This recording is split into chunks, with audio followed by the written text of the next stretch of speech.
Ce qu'on veut, c'est faire émerger en fait l'envie, la confiance et la puissance d'une dynamique de mouvement, d'évolution, qui ira peut-être du point A au point B, au point C, ou à un autre endroit qu'on ne voit pas aujourd'hui.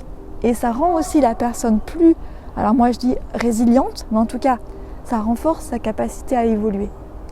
Et ça, c'est vrai pour une personne, c'est vrai pour un groupe, et c'est vrai pour un territoire. Et c'est là, à cet endroit-là, qu'il y a un enjeu pour la transition écologique, vraiment fort. La formation qu'a proposée Lara, elle est vraiment en dehors des sentiers battus pour moi par rapport aux formations classiques assis derrière une table. Ce qu'elle m'a proposé, c'est un vécu, un parcours.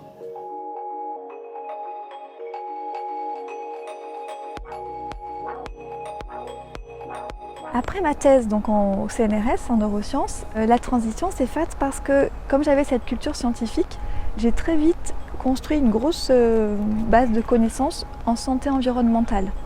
De scientifique que j'étais, avec le plaisir d'être dans le savoir, l'expertise et d'expliquer aux gens plein de choses, j'ai dû apprendre à réfréner cette part-là en moi et à être pleinement dans la relation, dans l'accompagnement, dans l'écoute. Et donc j'ai dû chercher d'autres outils et je suis allée voir le champ des sciences humaines, donc psychologie, sociologie. Pour de vrai, j'avais de la méfiance sur ces méthodes-là. Et c'est assez dur à expliquer quand tu le vis pas. Voilà, ça c'est un truc qui m'a beaucoup marqué dans ces formations. C'est vraiment faut s'exercer à la facilitation. Un bouquin de facilitation, c'est vraiment inintéressant. Donc, les commandes, les demandes, pour moi, sont arrivées après dans le champ de l'agriculture bio, par exemple, de l'alimentation, et puis aussi du coup très vite de l'énergie et de l'isolation des bâtiments et des transports. Très large, c'est très large. Je rencontre vraiment beaucoup de personnes. Et toutes viennent à moi parce que dans leur milieu professionnel, elles se heurtent à un mur. Lorsque les dynamiques de changement ne sont plus possibles, il n'y a plus d'énergie, on n'y croit plus, c'est pas possible.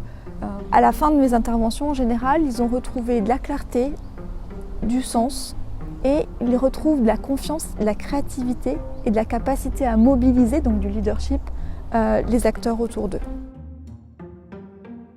Ça touche à du profond aussi, voilà, ça touche à du profond sur sa façon d'accompagner et si on va au bout de ce qui est proposé, savoir se rendre inutile. Voilà. Je suis convaincu qu'on n'a plus besoin d'experts, qu'on a sans doute besoin d'animateurs, mais surtout de facilitateurs. Aujourd'hui, j'arrive à faire ces premiers changements et les premiers résultats me donnent raison. Voilà. Ça a été difficile, mais j'ai appris à quel point je ne pouvais pas vouloir faire changer l'autre. Dès qu'une part de moi est dans cette intention de vouloir que l'autre change, ça va bloquer.